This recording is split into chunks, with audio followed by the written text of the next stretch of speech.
Secretly, every girl wants to be a princess when she grows up. And every boy wants to be that prince who sweeps her off her feet. At least, that's what Disney taught me when I was growing up. Unfortunately, it's a bit of a pipe dream for us plebeians. What? But in 2014, this man produced a reality TV show where 12 ordinary American women could claw their way to the top and have a shot at marrying a real-life prince. That is, of course, Prince Harry, the Queen's own grandson. Except, not really. Fox aired a reality TV show called I Want to Marry Harry. It was actually cancelled after only 4 episodes due to it being a complete flop. Oh, no. But I will just tell you, it's the best show ever! Ever! It was also produced by Hollywood's own Prince Charming, Ryan Seacrest.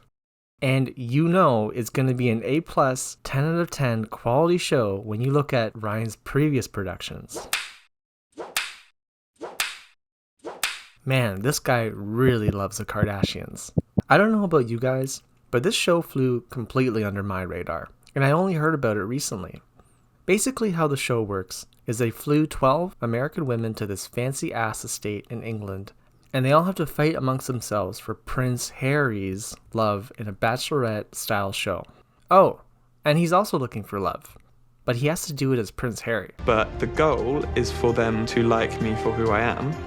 Yeah.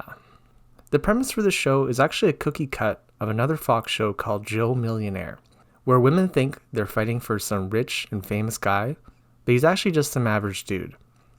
So does the red wine go in there? A shot glass. A what? A shot glass? No? Okay, Fox, we get it. You love lying to women. I'm gonna shank you in your sleep. Anyway, the show does everything in its power to convince these women this guy is the real Prince Harry.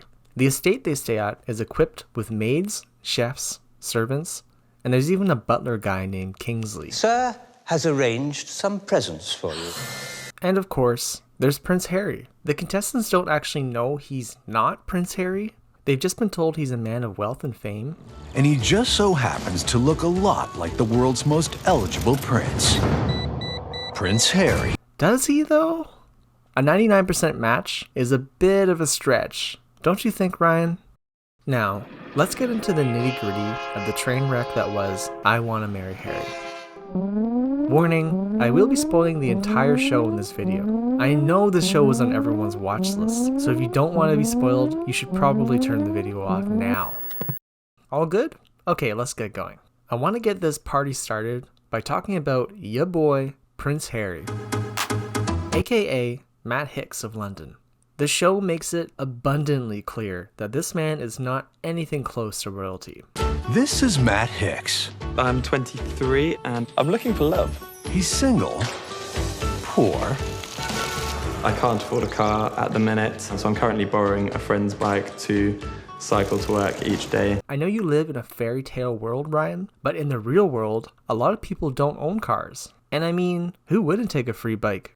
But since Matt is a peasant in Ryan's eyes, they decide to put him through a royal boot camp where he learns how to act princely and he memorizes facts about the real Prince Harry. So let us begin at the beginning. You were born on September the 15th, 1984. You are now fourth Mary's Hospital. The nickname is Harry. Father is Prince Charles. First took over royal duties in 2012. Wales Princess Diana. Official royal title is His Royal Highness Henry, Prince of Wales. At the end of each episode, he picks one girl to leave the estate and one girl to sleep in the crown suite, which happens to be right next to the princess suite. Oh my. How naughty it must have been to hear his grace snoring through the drywall. It's also never super clear why he chooses which girl to stay and which girl to leave. Don't feel I got to know you as well as I could have done. I'm going to ask you to leave the estate. Okay. But then he'll also be like, And it would be unfair to send one of them home without having taken the time to get to know them. make up your mind, Matt. Despite the constant lies, I gotta say, Matt does a pretty good job as Prince Harry, especially when you consider that he has no prior acting experience. He also states multiple times throughout the show that he doesn't enjoy lying to these women, and it gets more and more uncomfortable as he gets to know them better. But if it all blows up in my face, I'm going to be hugely cut up about lying to 12 women. It scares me quite a bit because I don't want anyone to get hurt. Lying to someone you don't know is okay, you can put up with it, but lying to someone you actually start to have feelings for, it feels a bit wrong. So in the show, he doesn't once say that he's Prince Harry, because he thinks that's morally wrong. What's your name? Well, that is for me to know and you to find out. Ooh, really? I don't want to lie outright. So the strategy is deflection. I am going to play the part of the mysterious man. You also can't help but feel bad for him for the amount of sexual tension this man had to go through for this show. But there wasn't any, like, cameras are off, you're in the house, you know, No. business going on. Strictly above board. Clearly, you did not take full advantage of being Prince Harry. Did you hook up with any of the girls on the show? When you say hook up, Well, first base, second base, third base, home run. Yeah, Did you, naked billiards. did you guys play any naked sports in that big mansion, that castle? we played some sports. Yeah, but did anybody get naked? Wow. They do realize he's not actually Prince Harry, right? I guess Matt's just a charming guy. Let's move on from the prince, or the fake prince, and talk about the real stars of the show, the contestants, the 12 Americans. What is he, just like a British guy that likes American Only girls? likes American girls? Like, everyone's from America, All the girls right? can be American, right? Yeah. I think so. Why Americans? Do you think that this would work in the UK? No. Not even close. No, but he's in the press all the Foolish time. American girl. Each girl tries to make themselves stand out from the pack. One by one, we have Chelsea. She's an actor/model. Rose, the preschool teacher. Kimberly, she's a social worker and an actor. Annalisa, she's a former Miss LA winner. Leah, she's a waitress. Karina, the physical therapist. Kelly, the hostess. Jacqueline, a nutritionist. Maggie, an account executive. Andrea, the development rep. Megan, the artist. And last but not least, we have Carly, who's... In pre-med, cell and molecular biology, the interest in ophthalmology. Wow, that is a mouthful. As you can see, there's quite a range of interests and professions in this group. And yet, the show does a really good job at making these women look as two-dimensional as possible. Yay! I like it. And with the red lip. We're sisters. Twinkie. Girls are catty. We are competing for one guy, and guys drive us crazy. Well, at least you guys had time with him. I haven't spent any time with this guy. Obviously, he's important. The way the show portrays them makes each and every one of them look like the biggest ding-dongs you've ever seen. They also take every, and I mean every, opportunity possible to get these women in bikinis. There's pool parties, beach days, dressing room scenes. Like, I dress all cute at school, but then go home with me and see what I was wearing underneath. I don't think there's a single episode that doesn't involve the contestants dressing down in some way. I guess it's not all too surprising for a show like this. Good job, Brian. You sure know your target audience. Also, halfway through the series, they do this beauty pageant to impress the fake prince, and it might be the cringiest thing I've ever seen on TV. Knock, knock. Who's there? Not me in the crown suite. Ha, ha, ha. Okay, you're sexy. You're cute. You're ginger. To boot. I'm funny. I care. I hope you like to stare. There happens to be a lot of drama that occurs between the girls. I'm sorry, I'm human. I got drunk. I think you girls are the mean girls. Hold on, pump your brakes, pump your brakes, pump your brakes. She actually is like really crude and mean. But don't you dare call me fake. I feel like this is crazy. The show kind of plays it off like, oh, girls will be girls. Women are catty. What can you do, really? They do say some pretty nasty things to each other. So much so that one girl just straight up leaves. What are you saying? I just need to pull myself out of the situation. As in, leave? Yeah. That said, the show clearly tries to make their drama more than it actually is. And the second half of the show really drags on. So they really lean into it then. There's one girl who has some pretty banging one-liners though. Prince Harry, Harry Potter, I don't care. He has eye sex with me. He looks at you. Is there a crack pipe going around? Because I haven't hit it.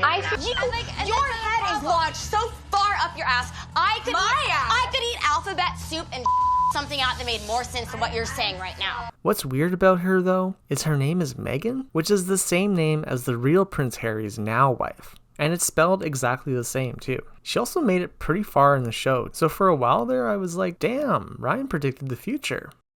I'll fast forward to the end of the show, because I know you're all dying to find out what happens. In the last episode, there's 3 women left.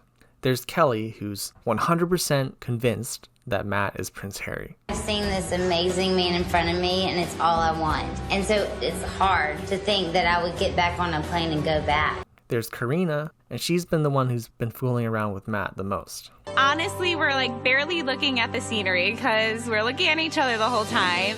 And then there's Kimberly, who... Oh my God!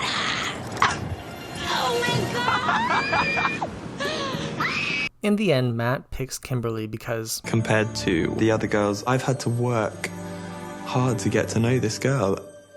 And the fact that I've had to work hard makes me like her even more. After he picks Kim, he comes clean and tells her he's not Prince Harry after all. I'm not Prince Harry. Oh my God! And she's perfectly fine with it. Does it change anything for you? Not at all. Because that would be shallow, right? And then there's this extremely awkward fireworks scene.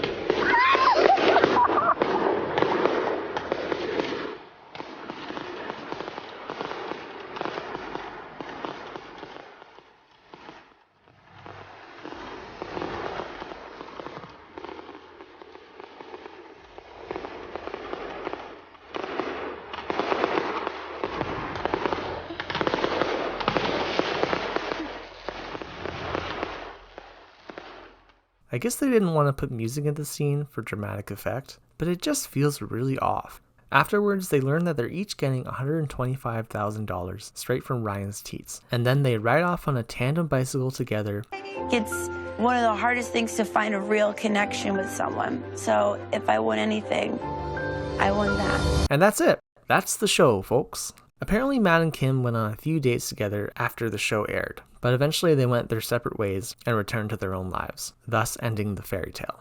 I thought he was going to ask me to stay in the crown suite. It's so easy to hate watch this show and then look at these women and think they're stupid or gullible based on what you see on screen. Girls, boy, those girls are dingbats. I mean, I think that's unfair. not well. But I can't help to ask myself, was it really their fault? Come on. After I started doing research about the production itself, I realized the layers on layers of lies and gaslighting that was done to these contestants, and I can't help but feel bad for these women for how they were portrayed. I don't know where I went wrong. Allow me to explain. So, for starters, the contestants were told they would be on a show called Dream Date, and that they would meet an English man of wealth and fame in a bachelorette-style show, and that's it. All I know so far is I'm going to be competing for one guy with 11 other girls. So these women were essentially blindfolded, put on a plane, and then placed in front of a camera. The question I kept asking myself was, why don't they just Google what Prince Harry looks like? Apparently the contestants weren't allowed access to their phones, and they were completely shut out from the outside world. Where we had no cell phones, no means of communication, no internet, TV, magazines. I think I had the Bible in my room. That was about it. I mean, these people were essentially treated like they're being trafficked. And that was just the start of it. They dressed Prince Harry, aka Matt Hicks, to look like Prince Harry. Except, he just looks like every rich white person ever. Apparently Matt Hicks is a natural blonde, so they had to dye his hair red to fit the part. So is it true you're a natural blonde? Yeah, I had to dye it for the show. Yes. I can't imagine there's too many guys out there that dye their hair red intentionally. Yeah. The show spares no expense at trying to convince these women that Matt is Prince Harry. Bringing Secret Service. Can you imagine? Will come now, right now, please. See you later. Go.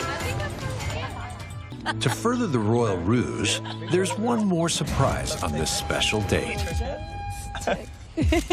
Sounds like a New Yorker. Stop, don't get me excited.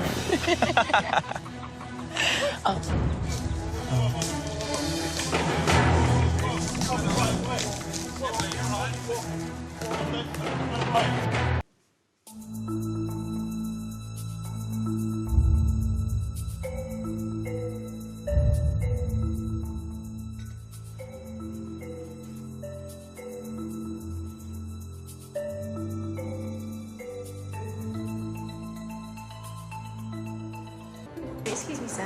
Sorry to disturb your lunch, but could we possibly trouble you for a photograph? I'm very sorry, we can't take photographs here. It's okay.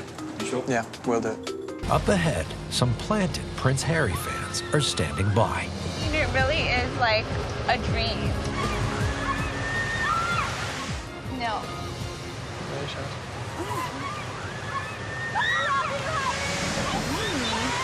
It's for me, I know. I think it was for you. Everyone knows I think it was. who I am here. You can kind of begin to understand why these women look like such ding-dongs, right? For the entire show, Matt stays true to his word, and he never actually states that he's Prince Harry. However, halfway through the series, butler man Kingsley does this. Ladies, it has come to my attention that one of you has become aware of Sir's true identity. This is not a problem in itself, but I am here to tell you now that Sir is indeed His Royal Highness Prince Harry of Wales. Like, what? Why? It almost would have been more interesting if the show had just let these women speculate the entire time, but instead they just flat out lied to them. Like, was everything else they were doing really not enough? Also, and I know this is a minor detail, but throughout the entire freaking show, they refer to Prince Harry as the Prince of Wales. Prince Harry of Wales. Prince of Wales. Prince Harry of Wales. Prince Henry Charles Albert David of Wales? Of Windsor? Something along those lines. Like that. Yeah. But the real Prince Harry is actually the Duke of Sussex. His dad is the Prince of Wales. I guess you didn't do your research, huh, Ryan? In the span of 8 episodes, there are 2 women who confront Matt about his true identity. I still doubt that he is Prince Harry. He doesn't really have that many freckles. I heard you have a lot of fans. Karina said that on your date there were a lot of fans taking pictures. I think they must have just seen the cameras on the boat, and it was quite a fancy boat, and they were just like, oh, look at that. Sure. No. And I know you're not Prince Harry. No, I'm not Prince Harry. And in those same episodes that they ask too many questions, they happen to both get canned. So there's this really weird feeling of, this person's asking too many questions. We have to get rid of them. It really makes you wonder if Matt had any say in who got eliminated each episode. The strangest thing about all of this is that with the second contestant who confronted Matt, apparently she never confronted him at all. In an interview, she stated, I actually never confronted him myself. He let me go and I just said bye and that was it. That same contestant, Rose, also had this to say about the production. But the other part of your brain is being completely brainwashed. You're secluded from your friends and family, you have no access to any sort of media outlet, and you're in this castle being told that if you're questioning if this is Prince Harry or not, you're crazy. Yeah, so after knowing how these women were treated and how many lies they were fed, it's kind of hard to blame them for looking so stupid. Ryan, that was kind of a messed up thing to do. So that was I Want to Marry Harry in a nutshell. I know this is a reality TV show and it's not supposed to be taken seriously at all, but I can't help to feel a little unsettled after learning about what happened behind the scenes. With the multi-layers of lies and the elaborate ploys that went on, it kind of makes you wonder if this was appropriate to air the show at all, because it's pretty demeaning to these women when you think about it. It also promotes some pretty horrible stereotypes about women in general. Or maybe I'm just mad because I wasted 6 fucking hours watching this stupid show. Hey, if you like this video, then feel free to give it a like, comment, or subscribe to my channel.